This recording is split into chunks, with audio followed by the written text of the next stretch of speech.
विकासखंड मुजफ्फराबाद परिसर में रानी अहिल्याबाई होलकर जयंती के अवसर पर भाजपा सरकार के दिशा निर्देशन पर महिला सम्मेलन का आयोजन किया गया।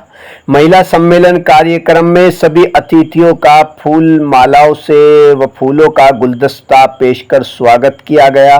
कार्यक्रम में वक्ताओं ने अहिल्याबाई के जीवन पर प्रकाश डालते हुए कार्यक्रम में आई महिलाओं को संबोधित करते हुए कहा कि जिस तरह रानी अहिल्याबाई होलकर ने किसी भी परिस्थिति में रहकर अपने मान सम्मान को बचाकर देश की रक्षा की, इस तरह आप सभी महिलाओं को भी अपने अपने क्षेत्र में जाकर अपनी और अपने परिवार के साथ साथ देश की रक्षा अपने आत्मविश्वास के साथ करनी होगी। कार्यक्रम में बतौर मुख्य अतिथि पूर्व विधायक नरेश सैनी, ओम सिंह राणा, साहब सिंह पुंडीर समेत काफी संख्या में कार्यकर्ताओं की मौजूदगी रही। पिता चले गए, पति चले गए, बेटा भी चला गया, अबला नहीं बनी, हिम्मत किया, डट के मुकाबला किया और देश को बता कि महिला अबला नहीं है, महिला दुर्गा भी है और महिला काली भी है। जब जरूरत पड़ेगी तो शस्त्र भी उठाएगी और खून भी पी लेगी काली माता की तरह, लेकिन पीछे नहीं हटेगी। बस यही मैं आपसे कहना चाहता था। बहुत बहुत धन्यवाद। उसके लिए आवाज उठाना है। घर में बेटी होगी तो ढोल 1 घंटा फालतू बजेगा बेटे से। ये 1 घंटा फालतू क्यों बजेगा? अब ये भी कह सकते हैं आप ना जी बराबर बजाएंगे लड़के का लड़की का, लेकिन 1 घंटा फालतू इसलिए कह रहा हूं कि सैकड़ों साल तक हुआ ऐसा नहीं बजा जी। लड़की हुई तो नहीं बजा, लड़का हुआ तो ढोल बजाया। जब मैं पैदा हुआ तो निश्चित रूप से ढोल बजाता, जब मेरी बहन पैदा हुई ढोल नहीं बजाता, मुझे पता है उस काल में।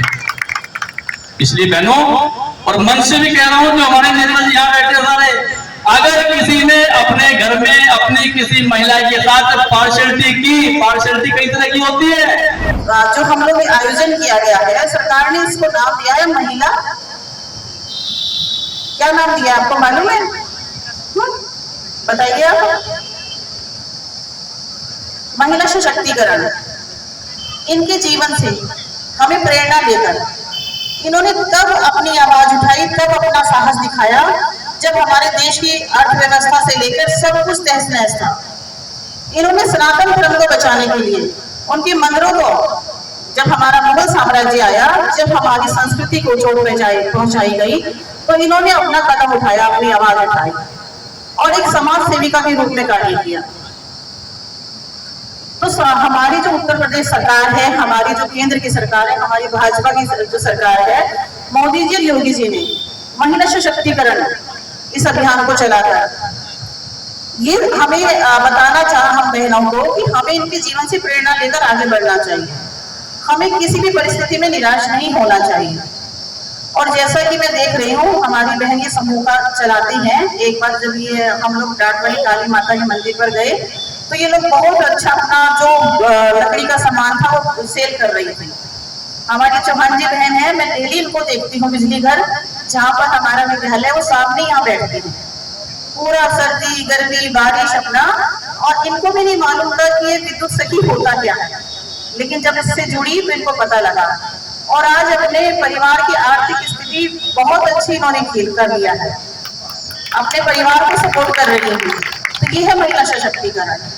मैं माफी चाहूंगी, महिला सशक्तिकरण वो नहीं है जो आजकल हम लोग रील्स बना रहे हैं, टिकटॉक बना रहे हैं। आप घर से निकल, बड़ा हो, सशक्त हो और दूसरा थोड़ा कमजोर हो, तो जो पिता होता है वो बोलता है कुछ सामान उठाने के लिए बड़े बच्चे को, बड़े बच्चे से मेरा मतलब है सशक्त बच्चे को। तो ये कौन कहता है कि हमारी नारियां सशक्त नहीं है? हमारी नारियां तो तब से सशक्त है जब पति और पत्नी को बराबर मानते हुए भी पत्नी को वो परमपिता परमेश्वर ने अधिकार दिया, वो जिम्मेदारी दी कि वो नए जीवन का निर्माण कर सके, वो वजन उठा सके। तो नारियां सशक्त पहले से थी, लेकिन साथ ही साथ में कुछ ऐड भी करना चाहूंगा। 5 मिनट मिले हैं मुझे। कुछ भाइयों के मन में एक कंफ्यूजन है, वो बुरा ना माने।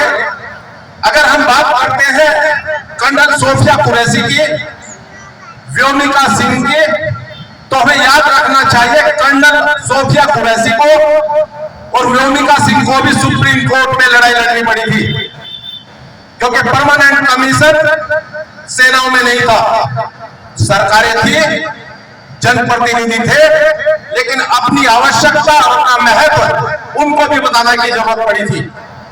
तो जहां हम कर्नल सोफिया कुरैशी की बात करते हैं, विंग कमांडर व्योमिका सिंह की बात करते हैं, चूंकि मैं डिफेंस बैकग्राउंड से आता हूं और भाजपा पश्चिमी उत्तर प्रदेश का क्षेत्र से हूं, उस सैनिक प्रकोष्ठ का, तो ये मेरी जिम्मेदारी बनती है कि जिन भाइयों के मन में कुछ कंफ्यूजन है कि व्योमिका सिंह जी या फिर कर्नल सोफिया कुरैशी जी युद्ध के मैदान में गई थी, कृपया अपना कंफ्यूजन दूर कर दीजिए। कर्नल सोफिया कुरैशी और विंग कमांडर व्योमिका सिंह को वो जिम्मेदारी देने वाला भी भारत का वह इंसान है जिसको हम नरेंद्र दामोदर मोदी के नाम से जानते हैं।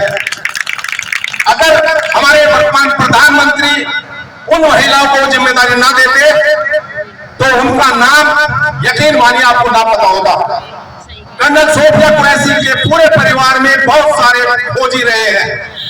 ऐसा नहीं है कि कर्नल सोफिया कुरैशी कहीं अचानक से आई और यहाँ पर कर्नल बन गई, उनको भी दिक्कतों का सामना करना पड़ा है। और मैंने जैसा आपको कहा, इसी देश में इन्हीं सरकारों के सम्मुख उन दोनों अधिकारियों को अपने अधिकारों को मानने के लिए सुप्रीम कोर्ट जाना पड़ा था। तो मैं कहना चाहता हूं कि चाहे सुप्रीम कोर्ट के जरिए हो या सरकारों के जरिए हो, अधिकारों की लड़ाई बहुत सालों से चलती आई है। पर मैं चाहता हूं कि वर्तमान प्रधानमंत्री 2014 से के बाद आपने स्थिति देखी, महिला को जो अधिकार दिए गए, महिला को आगे बढ़ने की जो प्रेरणा दी गई, वो इस वर्तमान सरकार के समर्पण दी गई। आपके सामने उदाहरण है, अगर हमारे वर्तमान प्रधानमंत्री उनके परिवारों में जितना मैं जानता हूं, अपनी महिलाओं को बहुत इज्जत दी जाती है। तो मैं कहता हूं कि अगर महिला सशक्तिकरण करना है तो अपने परिवार से शुरू करिए, अपने घर से शुरू करिए, अपनी बेटी अपनी बहू को इज्जत दीजिए, जो आपको आगे बाहर निकलकर कहने में शर्म ना आए कि मैं अपनी बहू को अपनी बेटी को आगे बढ़ाने में अपना सहयोग नहीं दिया। आप नरेंद्र मोदी की बात कर रहे कैसे यहाँ बैठे हैं, नहीं ब्लॉक प्रमुख जी आपका भी यही कंडीशन होगा। आप लोग सुबह देखिए नाश्ता बनाकर आए हैं, मुझे मालूम है, कुछ बहनें खाना भी बनाकर आई हैं, और घर जाकर परिवार वालों की 4 बातें भी सुनेंगे ना, लेकिन फिर भी हम लोग कितना अच्छा अपना कार्य निभा रहे हैं, बहुत अच्छा। और मैं तो सबसे आप सब लोगों के चरणों में वंदन करती हूँ, कोटि-कोटि नमन कि आप 2 घंटे से पहले बैठ बनना, क्योंकि जब एक महिला आत्मनिर्भर बनती है तो पूरा परिवार आत्मनिर्भर बनता है। हमें किसी पर निर्भर नहीं रहना है। अभी देखिए, अब भी हम लोग कितनी योजनाएं सरकार ने चला रखी हैं, अनगिनत योजनाएं चला रखी हैं, जिसका लाभ यहाँ से हम लोग देखते हैं बहुत महिलाओं को मिल भी चुका है और मिल भी रहा है। अब 70% हम लोग क्या करते थे पहले कि महिला आत्मनिर्भर नहीं होती थी तो घर में मार भी खा रही है, पिट भी रही है, लेकिन फिर भी वो उसी घर में रह रही है। क्यों? क्योंकि उसको मालूम था कि अगर मैं घर की दहलीज पार करूंगी तो मेरे कहाँ मैं रहूंगी, कहाँ मेरे खाने का इंतजाम होगा, कहाँ मेरे बच्चों को वो होगा। लेकिन सबसे पहले महिला सशक्तिकरण का एक हम लोगों को सबसे ज्यादा बेनिफिट ये मिला हुआ है कि अब महिलाओं का शोषण होना बंद हो गया। अब महिलाएं किसी पर डिपेंड नहीं है, वो आत्मनिर्भर है। तो बहुत सी योजनाएं हैं और हमारे यहाँ वीडियो साहब भी हैं, ब्लॉक प्रमुख भी हैं, जो भी जानकारी चाहिए होती है हमेशा फोन अटेंड करते हैं और उसकी जानकारी विस्तार से रूप से हमें प्रदान करते हैं। तो इस अभियान का यही उद्देश्य है कि हम सबको आत्मनिर्भर बनना है, हमें लाचार नहीं बनना है, हमें और दूसरी अपनी बहनों की भी मदद करनी है। जो बहनें हमारे साथ चल रही हैं, हमें उनकी भी मदद करनी है। हमें एक अपने समाज जब मजबूत होगा तभी हमारा राष्ट्र मजबूत होगा, राष्ट्र मजबूत होगा तभी एक नव भारत का निर्माण होगा, और वो कोई अकेला व्यक्ति नहीं कर सकता है। हम सबके विचार अलग अलग होंगे, मानते हैं भगवान ने अगर आपको हमें अलग अलग दिमाग दिया तो आपकी सोच और हमारी सोच में बहुत जमीन आसमान का फर्क होगा। लेकिन जब बात हमारे देश की आती है तो हम सब लोग एक तिरंगे के नीचे मिलते हैं। अभी हमारी 2 बहनों ने दिखा दिया, सोफिया कुरैशी जी ने और व्योमिका सिंह जी ने, कि हम महिलाएं किसी से कम नहीं हैं। अगर हम घर का चूल्हा जलाने से लेकर बर्तन साफ करने तक हम लोग अपना देश का मोर्चा भी संभाल सकते हैं। हम लोग किसी भी पीछे नहीं है। अभी जितने भी हमारे यहाँ भाई बैठे हैं, मैं एक बात कहना चाहूंगी, अगर इन सबको घर की जिम्मेदारी और अपनी ड्यूटी दे दी जाए कि जिनकी हम लोग माता अहिल्याबाई होलकर जी की जयंती पर ये कार्यक्रम मना रहे हैं, तो वास्तव में सभी महिलाएं उनके इतिहास को पढ़ें और उनके इतिहास को पढ़कर आगे बढ़ने का काम करें और उनसे यहाँ से प्रेरणा लेकर जाए और उनके जीवन से प्रेरणा लेकर जो हमारी वर्तमान में प्रदेश और सेंटर में सरकार है उनके उद्देश्यों को जो महिला सशक्तिकरण का उन्होंने दिया है तो उसको आगे बढ़ाने का काम, आगे बढ़कर अपने आप को मजबूत करने का काम करें। और आज जो आप लोगों ने इस कार्यक्रम को बहुत अच्छे ढंग से मनाया है, मैं आपका बहुत बहुत धन्यवाद करता हूँ। जो सम्मानित मंच पर बाहर से हमारे अतिथि आए हैं, मैं अपने क्षेत्र की ओर से इस कार्यक्रम में उनका भी बहुत बहुत स्वागत और अभिनंदन करता हूँ। उन्हें आप सभी को जब ब्लॉक में कोई कार्यक्रम होता है या हम आपको एक आवाज देते हैं, एक फोन करते हैं, आप आने का ऐसा काम करते हैं। आज नारी सशक्तिकरण का दिन है, आप लोगों का दिन है।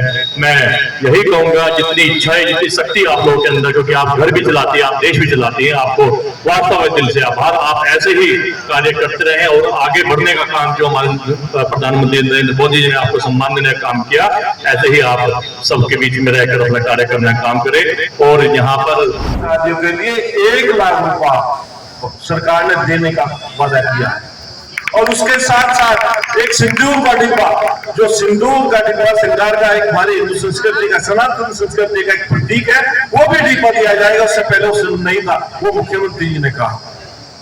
तो कितनी, जब मैं समझता हूँ जब से भारतीय जनता पार्टी आई तो बहनों आपके सम्मान के लिए हर तरह से पार्टी काम कर रही है और मैं पार्टी का भी धन्यवाद करता हूँ कि जब इस देश में मुगल आए, मुगलों ने अपना इतिहास जो बनाया और वो जो हमसे पढ़ाया गया, हम उस इतिहास को जानते हैं। लेकिन उससे पहला जब देश सोने की चिड़िया कहा जाता था, उस इतिहास को ग्रहण कर दिया गया। उस इतिहास में ऐसे माताएं, ऐसे भाई जिन्होंने इतिहास रचाने का काम किया, जिसके नाम पर इस देश का नाम सोने की चिड़िया किया, उस इतिहास को आपके सामने रखने का काम भारतीय जनता पार्टी के हमारे प्रधानमंत्री, देश के प्रधानमंत्री नरेंद्र मोदी जी और प्रदेश के मुख्यमंत्री आदित्य योगीनाथ जी ने रखने का काम किया। मैं आपकी तरफ से उनका भी धन्यवाद करता हूं और बहनों आपसे भी कहना चाहता हूं, ऐसी परिस्थितियां जब एक बहन का पति चला जाए, ससुर चला जाए और बेटा चला जाए, ऐसी नानी, और उसके बाद भी राज तिलक कराती है और राज तिलक होने के बाद अपना इतिहास बनाने का काम करती है। ऐसी बहन, ऐसी माता को मैं नमन करता हूँ और इतिहास आपसे कहता हूँ, उसका इतिहास पढ़ने का काम करें बहने, वो इतिहास बच्चों से पढ़ाने का काम करे। आज जो यदि इतना घटना किसी मेरी बहन के साथ हो जाए तो उसके समाज के लोग कहते हैं आकर, इस बेचारी का क्या होगा। वो बेचारी ना बने, आपके सामने कोई अड़ोसी पड़ोसी रिश्तेदार ऐसी स्थिति में आ रहे तो वो कोई बेचारी ना बने। ये इसलिए हमारी पार्टी कार्यक्रम कराने का काम करती है। आज की जरूरत नहीं है, प्रधानमंत्री जी ने बहुत योजनाएं महिलाओं के लिए, बहनों के लिए चलाने का काम किया। बहनों की, माताओं की चिंता यदि करी है तो भारतीय जनता पार्टी के नेताओं ने की है, उससे पहले किसी ने चिंता नहीं थी। चाहे वो समूह के द्वारा लोन देकर और चाहे नौकरियों में लोन देकर, और उसके बाद बड़ा जो काम किया है, आने वाले चुनाव में 33% की भागीदारी आपकी लोकसभा विधानसभा में होया करेगी, तो वो भी आपका बड़ा काम माननीय प्रधानमंत्री जी ने किया। तो इसलिए आप लोग भी कम से कम अपने जो बच्चों को पढ़ाने का काम करेंगे। ये जो इतिहास आज सभी वक्ताओं ने बताने का काम किया, इस इतिहास को अपने बच्चों से पढ़ाने का काम करें। वो बच्चे इतिहास जानेंगे तो कभी कोई अबला नारी नहीं होगी। और मैं, जो मेरी बहन कविता जी कह रही थी, हम जिम्मेदारी नहीं निभा सकते, आप, ये सच्चाई है। लेकिन एक दूसरी बड़ी बात आपसे कहना चाहता हूं, यदि मेरे प्रगति का रास्ता चाहे राजनीतिक क्षेत्र का हो, चाहे व्यापार का हो, चाहे खेती का हो, यदि हर पुरुष के पीछे नारी का हाथ होता है, हर पुरुष के पीछे आज ब्लॉक प्रमुख जी बैठे हैं, वो भी नारी की वजह से बैठे हैं। मेरी की राजनीतिक शुरुआत हुई थी, वो भी नारी की वजह से हुई थी। वो जिला पंचायत मेंबर बनी थी, चेयरमैन का चुनाव लड़ी। तो कहीं ना कहीं आप उसके बाद यदि आज मैं फील्ड में रहता हूँ और घर में कोई मेरे साइड में कोई चला गया और वो कहते मैं नहीं जान रही, विधायक जी जाना है, तो कैसा लगेगा? और वो कहने बैठ के चाय पी के जाइयो, मैं टेलीफोन करके पूछते कितनी देर में आओगी, अच्छा लगेगा ना? तो उसकी जो प्रगति का रास्ता निकलता है वो महिलाओं से निकलने का काम करता है। और मैं तो हर जितने भी पुरुष हैं